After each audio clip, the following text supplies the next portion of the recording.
Boa tarde, senhoras e senhores. Cumprimento o excelentíssimo senhor ministro Edson Fachin, em nome de quem cumprimento a todas e todos do Supremo Tribunal Federal. E cumprimento também as e os colegas que dividem este espaço. Represento aqui nesta audiência pública o ISER, organização que nasce em 1970, fortemente identificada por sua atuação no campo dos direitos humanos, especialmente na área de segurança pública, quando foi uma das primeiras organizações nesta agenda no Rio de Janeiro na década de 90. O ISER possui atuação pautada no enfrentamento à violência de Estado, reconhecendo o histórico de violências que molda a história do nosso país e que encontra no processo transicional inacabado um elo que garante a manutenção das sistemáticas violações de direitos no período democrático.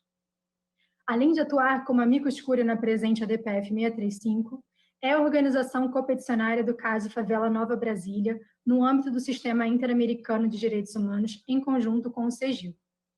Saudamos os ministros desta corte pela realização desta importante audiência pública e agradecemos também a oportunidade de aqui falar. Entendemos que seria impossível começar esta fala sem antes fazer referências aos acontecimentos da última sexta-feira, 16 de abril. Dia histórico, em que movimentos de favelas e de familiares de vítimas do Estado falaram a esta casa. Dia em que mães, pais, irmãos e irmãs trouxeram todo o seu conhecimento e sua vivência sobre o que é sobreviver em meio à barbárie, depois de perder seus entes assassinados pelo braço armado do Estado. Esse dia foi carregado de emoção e de falas contundentes, que não deixam dúvidas sobre a necessidade de que o Estado implemente medidas de redução da letalidade policial. No entanto, senhoras e senhores, familiares que aqui falaram passaram mais uma vez uma noite de terror, com helicópteros sobrevoando seus tetos e com tiros sendo disparados nas esquinas de suas casas, como haviam antes aqui relatado e como reforçado hoje pela manhã pelo Fórum Social de Manguinhos. Os limites do Estado Democrático de Direito são escancarados a cada operação, quando as polícias se orientam por uma lógica militarizada de eliminação de inimigos, completamente incompatível com a ordem inconstitucional que nos orienta, vitimando de forma desmedida, inclusive, seus próprios agentes. Mas, sobretudo, as operações desprezam qualquer estatuto de cidadania da população negra moradora de favelas e periferias, uma vez que desconsideram seu direito à vida e impõem sistemáticas violações de direitos contra essa parcela da população. Portanto, nossa tarefa aqui segue urgente. Como podemos constatar, inclusive no âmbito desta DPF, a atuação histórica de militantes, de movimentos de favelas e de familiares de vítimas do Estado tem sido essencial na luta contra retrocessos e na garantia de direitos do Estado do Rio de Janeiro. Políticas de redução da letalidade policial que se pretendam eficazes não podem ser concebidas sem o protagonismo desses grupos, que devem ter o poder de coelaborar, monitorar e de cobrar sua devida implementação por meio de mecanismos efetivos. Essa construção exigirá a participação coordenada e comprometida de diferentes órgãos estatais, assim como de outros setores da sociedade civil organizada. Como já ressaltado na fala anterior pela colega Beatriz Galli do CEGIL, a condenação do Estado brasileiro no caso Favela Nova Brasília foi enfática em seu ponto resolutivo 17, sobre a necessidade de implementação de medidas de redução da letalidade policial pelo Estado do Rio de Janeiro. No entanto, passados 4 anos da condenação, não somente experimenta-se a inexistência de um plano consolidado que estabeleça metas e políticas de redução da letalidade da violência policial, bem como observamos ações ativas que agravam ainda mais a perspectiva da letalidade no Brasil. Na esfera federal, acompanhamos com preocupação as diferentes tentativas de ampliação da excludente de ilicitude, que acarretaria, em diversos casos, a não instauração de inquéritos para investigar possíveis abusos e excessos do uso da força em casos de mortes decorrentes da intervenção de agentes de segurança. Em âmbito estadual, algumas ações operadas pelo Executivo dificultam o controle policial, tais como a extinção da Secretaria de Segurança Pública, com a consequente criação da Secretaria de Estado da Polícia Civil e da Secretaria de Estado da Polícia Militar. Outra ação substancial foi a extinção da Corregedoria Geral Unificada, órgão com atribuição de supervisionar as ações das polícias estaduais. Ressalta-se também que no dia 24 de setembro de 2019, foi publicado o Decreto 46.775, assinado pelo então governador Wilson Witzel, pelo qual não são contabilizadas as mortes decorrentes de intervenção policial para o sistema de metas. A publicação deste decreto ocorreu 3 dias após a morte da menina Agatha Félix, assassinada por agentes da Polícia Militar no Complexo do Alemão. No entanto, a decisão de 18 de agosto de 2020 deste tribunal, no âmbito da DPF 635, acertadamente suspendeu a eficácia do mencionado decreto.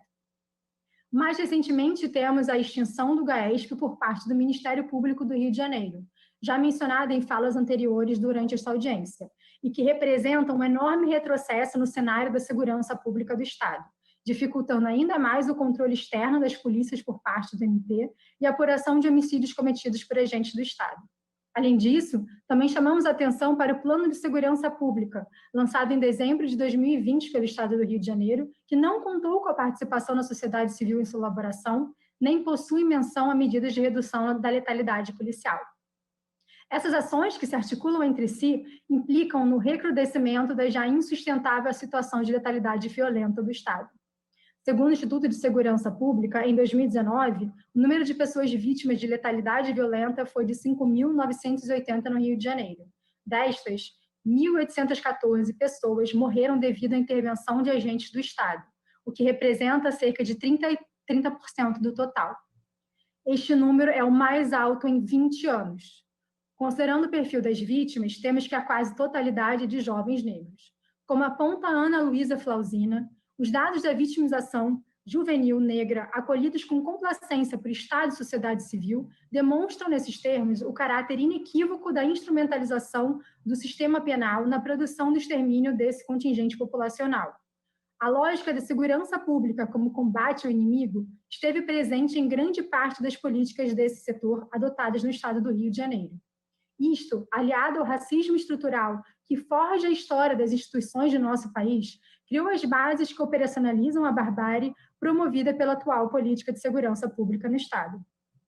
Como afirma Silvio de Almeida, dizer que a guerra está próxima e que o inimigo pode atacar a qualquer momento é a senha para que sejam tomadas as medidas, entre aspas, preventivas, para que se cerque o território, para que sejam tomadas medidas excepcionais, tais como toques de recolher, mandados de busca coletivos, prisões para averiguação, invasão noturna de domicílios, destruição de imóveis e autos de resistência.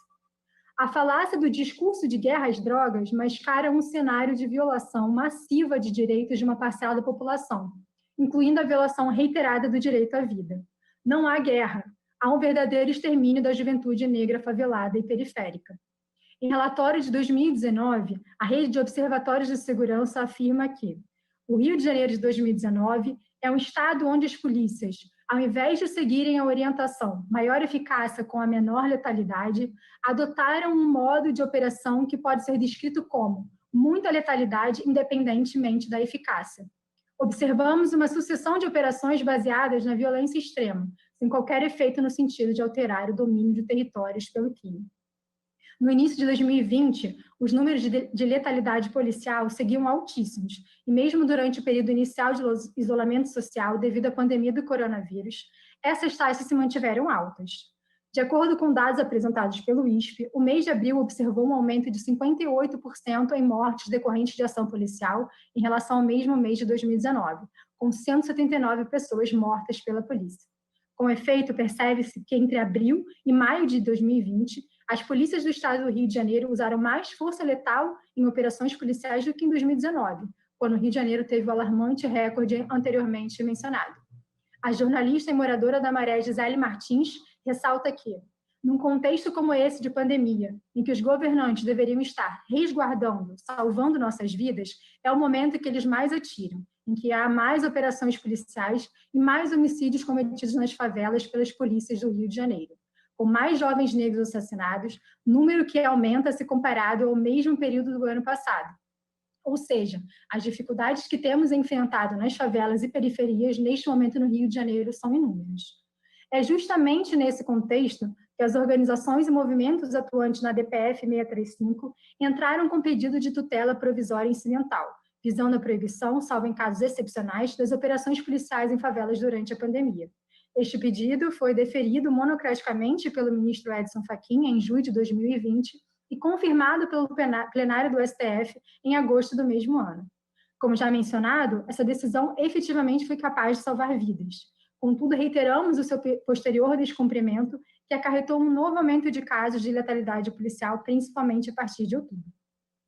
Sabemos que a redução desses índices requer múltiplas ações, que vão além das ações policiais, e um compromisso efetivo de órgãos estatais nessa direção.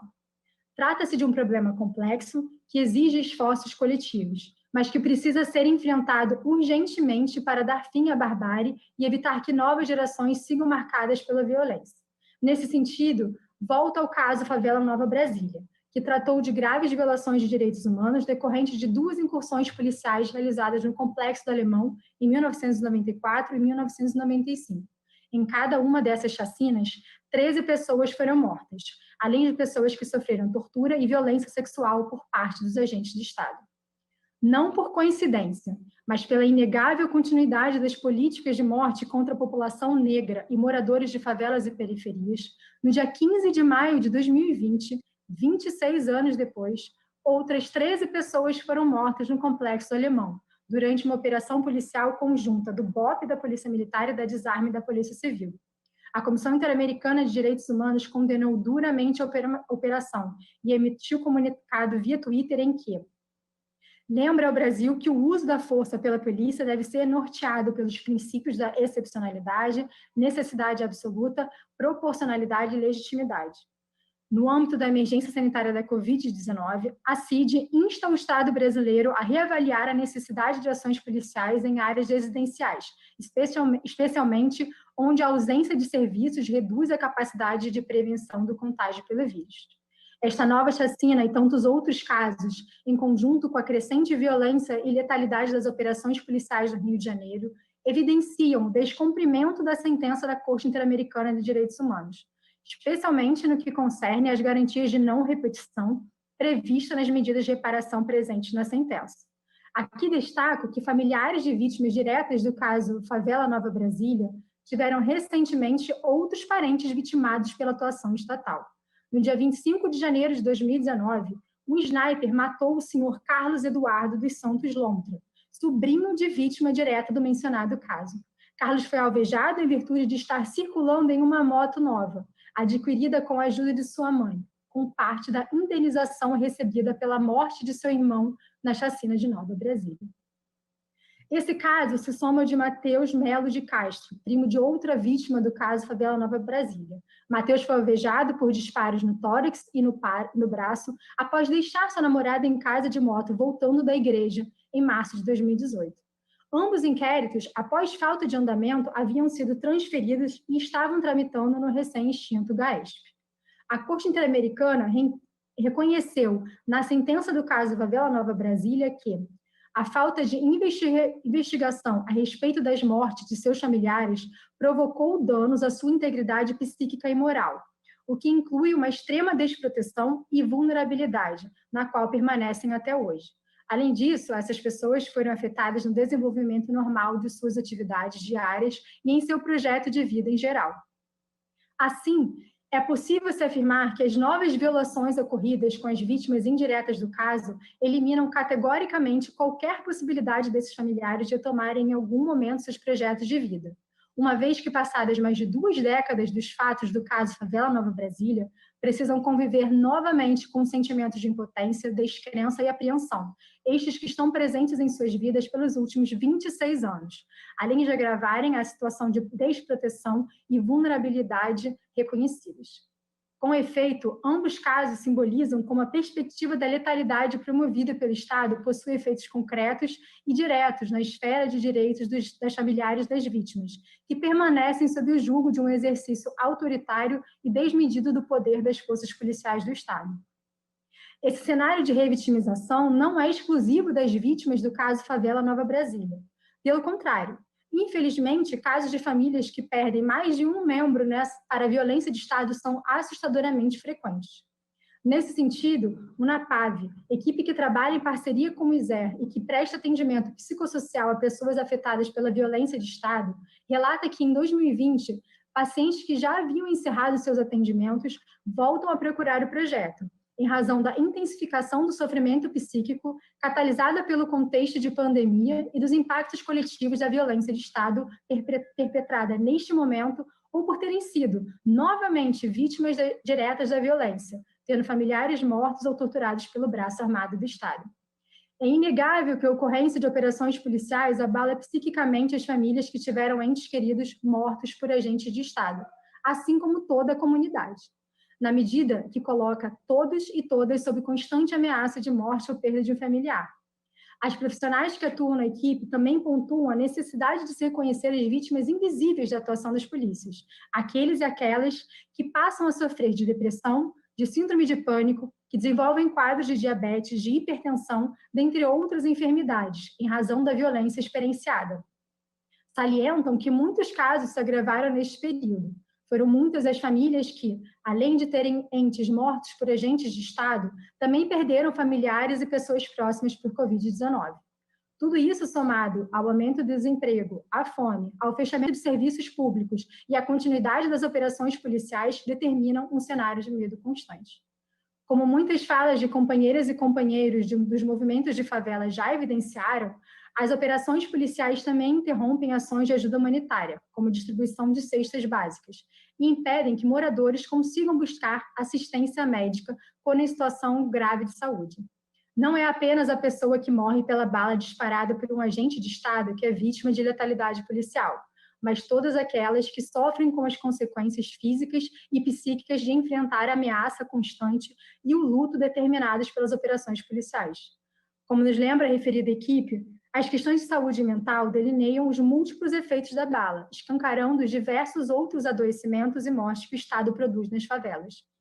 É também necessário salientar o crescente impacto na saúde física e mental de crianças e adolescentes, ante o cenário aterrador das violações decorrentes da atuação policial, que ou mata futuros ou produz futuros marcados pela expectativa de sofrer graves violações de direitos humanos. Assim, solicitamos respeitosamente que Vossas Excelências considerem todas as dimensões da violência produzida pela atuação de agentes do Estado, observando que essas ainda são aprofundadas pela crise sanitária vigente. Como observa a Comissão de Direitos Humanos da Alerj em seu relatório de 2019, em boa medida, a barbárie do tempo presente é a ferida aberta por onde explode a herança de desigualdades, injustiças e brutalidades do nosso passado escravocrata, que teima em permanecer atual. Esta Suprema Corte tem em suas mãos, por compromisso com a justiça e o Estado democrático de direito, a oportunidade histórica de dar passos efetivos e contundentes em direção a um novo futuro. Para finalizar, gostaria de trazer trecho do artigo Diogo, intitulado "Se correr, você toma um tiro, se ficar, perde a liberdade". É preto, vai morrer. É pobre, vai morrer. É favelado, vai morrer. Seja nas cadeias e unidades do socioeducativo, seja nos becos e vielas das favelas e periferias. Eu me pergunto, até quando vamos permitir isso? Muito obrigada.